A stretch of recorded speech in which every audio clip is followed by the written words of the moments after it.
कळंबोलीतील marble market परिसरात सिडकोच्या मुख्य पाईपलाईनला गळती लागल्याने मोठ्या प्रमाणात पाणी वाया गेले आहे। या गळतीमुळे परिसरात पाण्याचा अपव्यय होत असून रहिवाशांना पुरेशा पाण्याचा पुरवठा न होण्याची शक्यता आहे।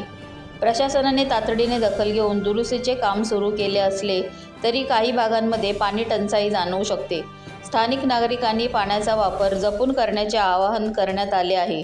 ही समस्या लवकर सुटावी यासाठी सिडको प्रशासन प्रयत्नशील आहे। रहिवाशांनी अधिकृत माहिती मिळेपर्यंत संयम बाळगावा व आवश्यकतेनुसार पाण्याचा वापर नियोजनबद्ध करावा।